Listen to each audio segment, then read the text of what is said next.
میں اپنے دوستوں کو یہ بات کہتا ہوں اور میرے والد گرامی بھی ہمیں یہ تعلیم دیتے تھے، اور میں آپ سب کو یہ ترغیب دیتا ہوں کہ مسجدوں میں گو خادم موجود ہوتے ہیں دورے موجود کے اندر جو صفائی وغیرہ کا انتظام کرتے ہیں. ہم جو تنخواہ دیتے ہیں ظاہر ہے وہ بھی ہمارا حصہ تو پڑ ہی جاتا ہے، لیکن کبھی کبھی اپنے بچوں کو ساتھ لے کے، اپنے دوستوں کو ساتھ لے کے تو مسجدوں کی صفائی ضرور کیا کرو. سال میں ایک دفعہ تو ضرور کر لیا کرو، اگر ہر مہینے کو ایک دن مقرر کر لیا کرو کہ آج کیا کرنا ہے، ہم نے کسی قریبی مسجد کی صفائی کرنی ہے.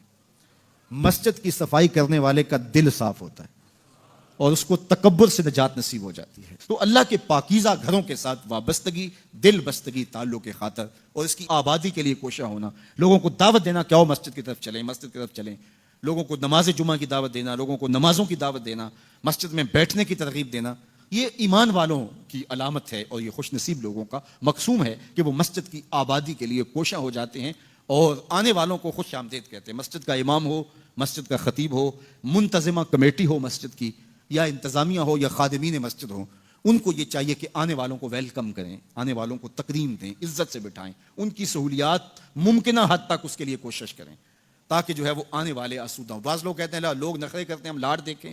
بعض منتظمہ کمیٹیاں وہ ایسٹ انڈیا کمپنیاں بن کے بیٹھ جاتی ہیں اور وہ آنے والوں کو وہ ہر وقت مسجد کے صدر، اور یہ نشے میں ہوتے ہیں کہ میں مسجد کا صدر ہوں، میں مسجد کا سیکرٹری ہوں، میں مسجد کا جو ہے وہ یہ عہدیدار ہوں. خادم ہو تم مسجد کے، اور وہ مسجد کی خدمت کرے اور آنے والوں کے لاڈ دیکھیں. آپ دکان کرتے ہیں تو بھاگ کے لاڈ دیکھتے ہیں کہ نہیں دیکھتے؟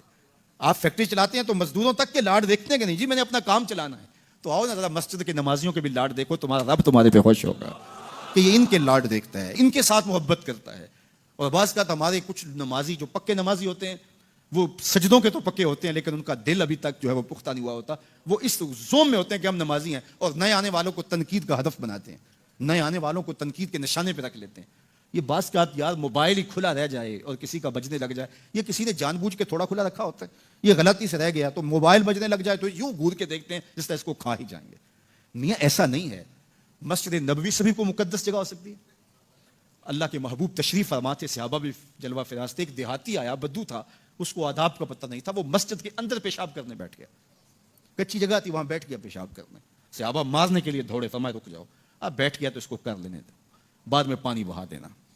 جب اس نے پیشاب کر لیا تو آقا کریم سے بلایا، ان کو کہا آپ پانی بہا دیں. اس کو کہا یہ مسجدیں ہیں، یہ ذکر فکر تلاوت کلام مجید کے لیے بنائی گئی ہیں، یہ بول و براز کے لیے نہیں بنائی گئی. اس کو یہ کہہ کے اس کی بھی تصحیح فرما دی اور دوسری جانب جو ہے وہ صحابہ کو کہا اب بیٹھ گیا تو اب جو ہے وہ اس کو کر لینے دو.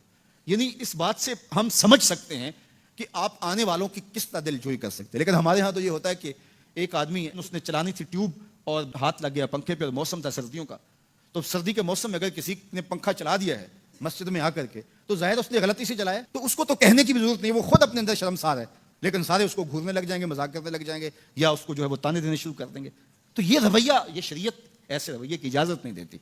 دل جوئی کرو، پیار کرو، تو آنے والوں کی دل جوئی کیجئے، ان کو محبت دیجئے، ان کو پیار دیجئے، ان کے لیے سہولیات فراہم کیجئے. بعض وہ ہمارے جلدی جلدی پنکھے بند کر دیں گے کہ نماز ہو گئی، جمعہ ہو گیا، پنکھے بند کر دیں گے، جی اب وقت ہو گیا نکلو یہاں سے. مسجدوں کو کشادہ رکھیں، کشادہ دل لوگوں کے ہاتھوں میں مسجدوں کا نظم و نسق دیں جو کشادہ مزاج کے ہوں اور جو لوگوں کے لیے سہولیات فراہم کریں. اللہ کے گھر آباد ہوں، مسجدوں کی تعمیر، مسجدوں کی تزئین اور مسجدوں کے ساتھ وابستگی، مسجدوں کے ساتھ دل بستگی، یہ اہل ایمان کی علامت ہے. جس طرح نمازیں ہماری رمضان المبارک میں فرض تھیں ہمارے اوپر، رمضان المبارک کے گزرنے کے بعد بھی ایسے فرض ہیں. جس طرح جمعۃ المبارک کا اہتمام رمضان میں ہم کرتے تھے، ماہ صیام کے گزرنے کے بعد بھی اسی طرح ہمارے اوپر جمعہ فرض ہے. تو ہمارے ہاں یہ جو کلچر ہے کہ رمضان المبارک کے بعد نمازی سکڑ جاتے ہیں، تو اس کلچر کو ختم ہونا چاہیے. اسی طرح سے نمازوں کا تسلسل رہے اور نماز جمعہ کا تسلسل رہے.